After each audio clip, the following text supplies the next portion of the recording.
Hello बच्चों। अगर आपने मेरे चैनल को सब्सक्राइब नहीं किया है तो सब्सक्राइब कर दीजिए एंड शेयर कर दीजिए। लाइक करिए हर video for more videos of class 12th। ठीक है। एंड आज जो लास्ट वीडियो थी हमने उसमें इलेक्टोरल वर्डिक्ट से आगे का सारा पार्ट कर लिया था। आज हम करेंगे presidential elections, challenges to the restoration of Congress system में प्रेसिडेंशियल इलेक्शन वाला टॉपिक आज हमें कवर करना है। So the factional rivalry between the syndicate and Indira Gandhi came into the open in 1969। तो जो इंदिरा गांधी है और जो सिंडिकेट है उन दोनों के बीच की जो हमने पीछे पढ़ा, जो हमारे प्रीवियस टॉपिक्स थे चैप्टर में उनमें हमने स्टडी किया कि उनके बीच में कैसे राइवलरी थी और कितना ज्यादा फैक्शनलिज्म था कांग्रेस के अंदर ही। तो ये जो चीज है ये ओपन खुल के सामने आई 1969 के अंदर। Following president Zakir Hussain death, तो 1969 में जाकिर हुसैन जो हमारे प्रेसिडेंट थे उनकी डेथ हो गई और प्रेसिडेंट की जो जगह है वो खाली हो गई इंडिया के अंदर। तो डिस्पाइट मिसेस गांधीज रिजर्वेशन, अब मिसेस गांधी जो इंदिरा गांधी है वो चाहती थी कुछ और, उस रिजर्वेशन के बावजूद भी सिंडिकेट ने कैसे ना कैसे करके मैनेज कर लिया उसके, यानी कि इंदिरा गांधी के long term opponent, long term जो बिल्कुल ऑपोजिट सोचते थे, लोकसभा के स्पीकर एन संजीवा रेड्डी को एक ऑफिशियल कांग्रेस कैंडिडेट को खड़ा कर दिया एज अ प्रेसिडेंशियल इलेक्शन। तो सिंडिकेट ने क्या किया, जो लॉन्ग टर्म ओपोनेंट थे इंदिरा गांधी के, जो स्पीकर भी थे लोकसभा के एन संजीवा रेड्डी, उनको as a official Congress candidate खड़ा कर दिया प्रेसिडेंशियल इलेक्शंस में। ठीक है। अब इंदिरा गांधी जो थी वो retaliated by encouraging the then vice president V V Giri. तो अब इंदिरा गांधी ने बोला और इस चीज को रिटेलिएट किया, इस चीज को अपोज किया और कहा कि नहीं, वीवी गिरी जो है वाइस प्रेसिडेंट वो नॉमिनेशन में खड़े होंगे। तो अब देखो, दो टाइप के लोग होते हैं, एक तो ऑफिशियल कांग्रेस कैंडिडेट यानी कि जो कांग्रेस पार्टी ने उस कैंडिडेट को खड़ा किया, उस कैंडिडेट को सेलेक्ट किया है, और एक इंडिपेंडेंटली कोई भी कैंडिडेट खड़ा हो सकता है। तो वीवी गिरी जो थे वो एज अ इंडिपेंडेंट कैंडिडेट खड़े हुए इलेक्शंस के अंदर, और N Sanjeeva Reddy as a official Congress candidate खड़े हुए। उसने ऑल्सो अनाउंस किया, अब इस टाइम के अंदर इंदिरा गांधी ने क्या किया, बहुत सारी बड़ी बड़ी popular policies measures, nationalisation of 14 leading private banks, abolition of private purse, तो ये दो चीजें इसने बड़ी बड़ी चीजें इस टाइम पे अनाउंस कर दी थी, इस टाइम पे इम्प्लीमेंट करती थी। ठीक है। और स्पेशल प्रिविलेज, जो भी प्रिवी पर्स क्या होता है बेटा, प्रिवी पर्स होता है जो स्पेशल प्रिविलेजेस प्रिंस वगैरह को दिए जाते थे पहले, राजा महाराजा को, अब वो खत्म हो गए हैं, अब वो नहीं दिए जाएंगे उनको। ठीक है। Morarji Desai was the deputy prime minister and finance minister at that time. तो मोरारजी देसाई याद होगा आपने, हमने इसी चैप्टर में पढ़ा है, जो ओपोनेंट था इंदिरा गांधी का फॉर द प्राइम मिनिस्टर की प्लेस। तो वो उस टाइम पे डिप्यूटी प्राइम मिनिस्टर और फाइनेंस मिनिस्टर थे। तो उन दोनों के बीच में भी सीरियस डिफरेंसेस और सीरियस इश्यूज थे इंदिरा गांधी और मोरारजी देसाई के बीच में। तो इसलिए मोरारजी देसाई ने क्या किया, गवर्नमेंट छोड़ दी। ठीक है। Which led to leaving the government by Morarji Desai. Congress had seen this differences of this kind in past, तो कांग्रेस ने ऐसे डिफरेंसेस पास्ट में देखे थे, तो ऐसी कोई बड़ी बात नहीं थी ये चीज। ठीक है। डिफरेंसेस होते रहते हैं एंड पॉलिटिशियंस छोड़ते भी है party because of differences. But this time both the parties wanted a showdown which took place during the presidential elections. अब इस टाइम पे बहुत ही ज्यादा सब एक दूसरे को प्रूव करना चाहते थे, दिखाना चाहते थे कि हम स्ट्रांग है, हम स्ट्रांग है, क्योंकि सिंडिकेट चाहता था एन संजीवा रेड्डी जीते और इंदिरा गांधी चाहती थी कि वीवी गिरी जीते।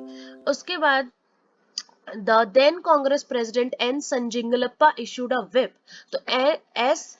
Nijalingappa issued a whip asking all Congress MPs and MLAs to vote for the Sanjeeva Reddy.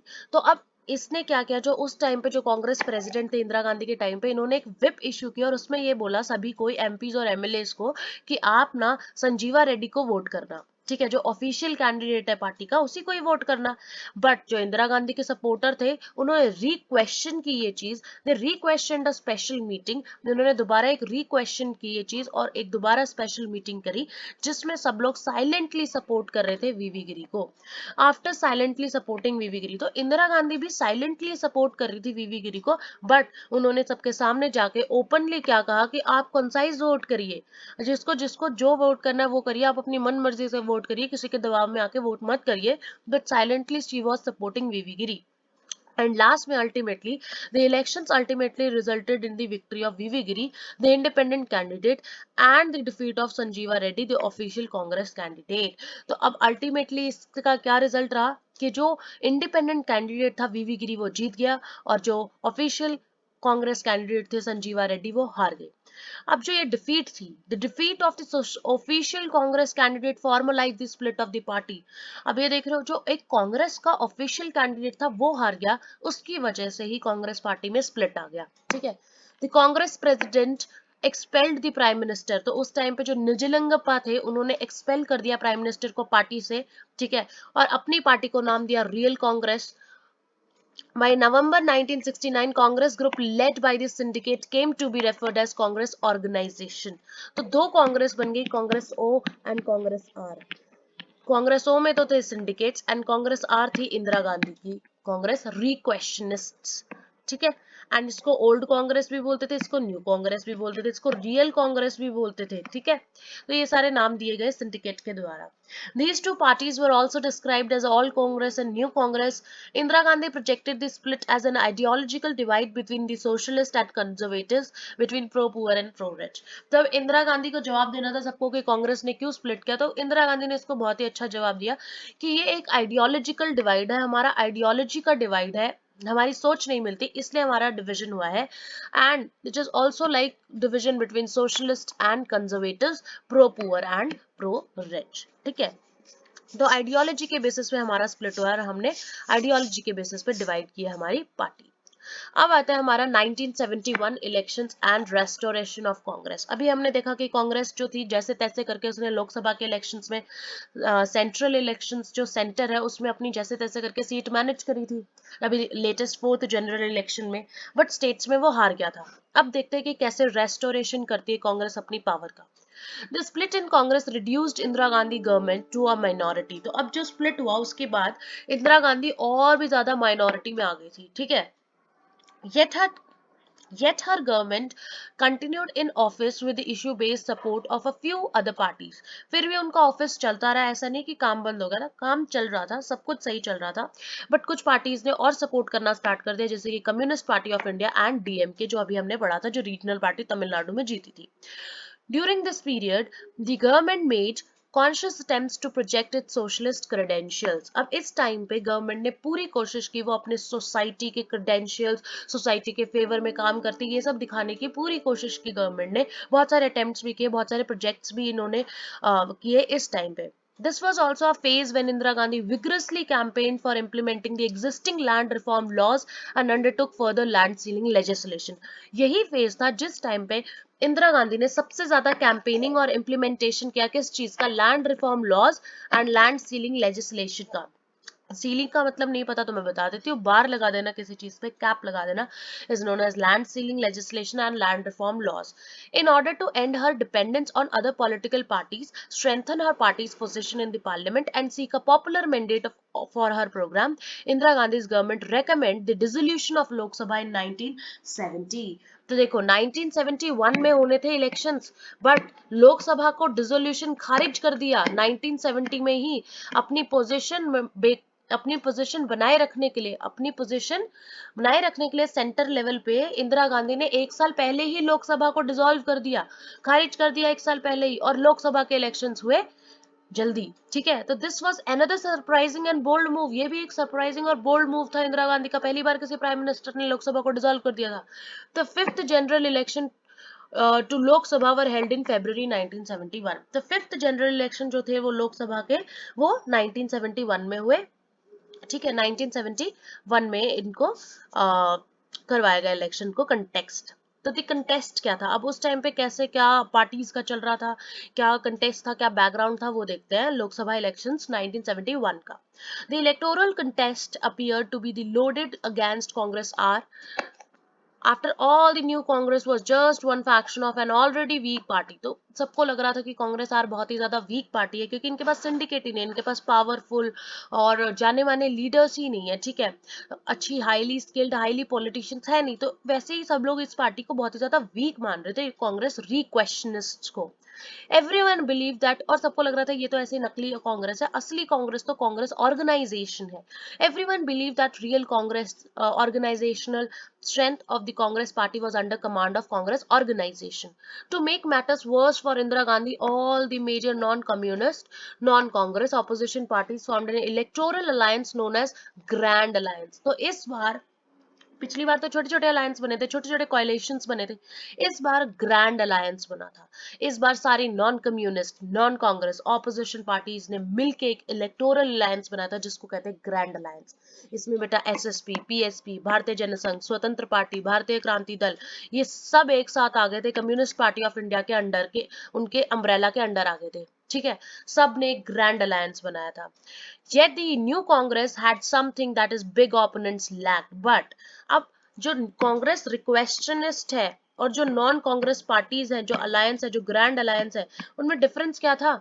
एक चीज का डिफरेंस था, इन सबके पास वो चीज नहीं थी जो इंदिरा गांधी के पास थी। वो क्या है? इट हैड एन इशू, एक एजेंडा और एक पॉजिटिव स्लोगन। तो तीन चीजें थी इनके पास, एक इशू था, एक एजेंडा था और पॉजिटिव स्लोगन था। ग्रैंड अलायंस के पास ऐसा कुछ नहीं था। Grand alliance did not have a coherent political program, यहां तक कि इनके पास कोई पॉलिटिकल प्रोग्राम भी नहीं था। तो Indira Gandhi said that the opposition alliance had only one common programme.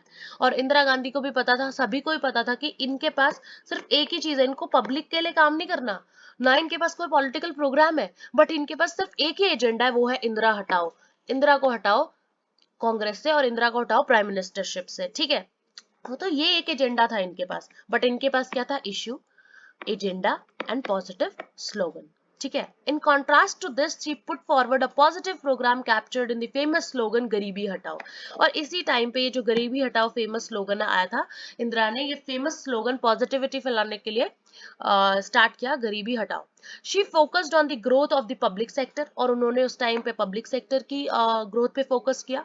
imposition of ceiling on rural land holdings and urban property, removal of disparities on income opportunity and abolition of princely privileges। तो ये चार काम किए इन्होंने उस time पे।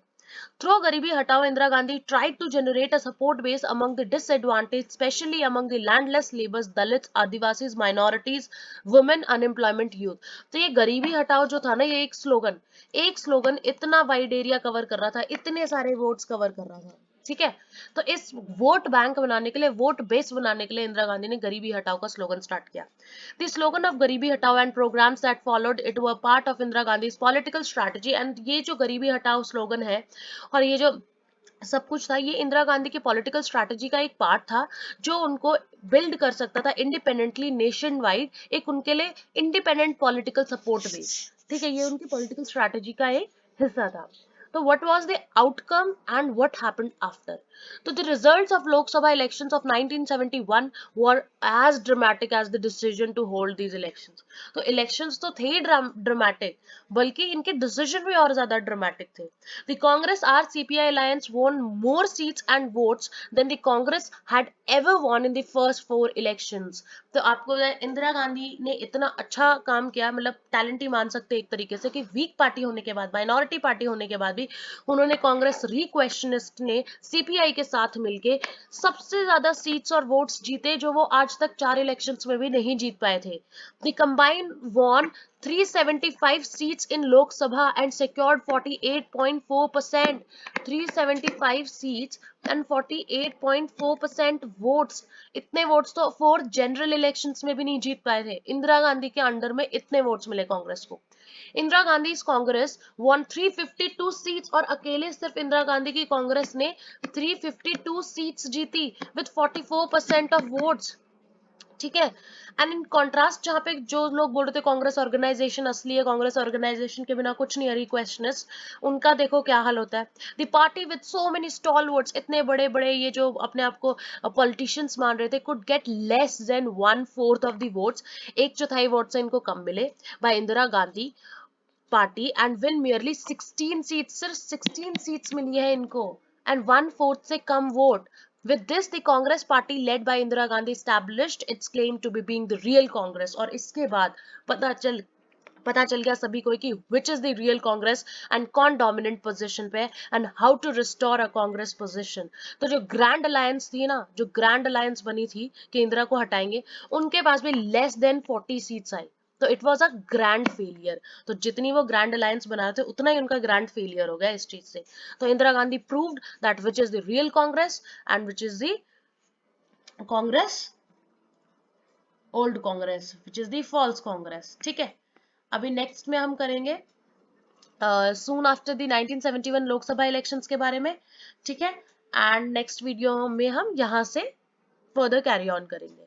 अगर आपको वीडियो अच्छी लगी तो सब्सक्राइब करें, शेयर करें एंड लाइक करें, एंड अगर आपको कोई डाउट है तो प्लीज कमेंट सेक्शन में मेंशन कर दें।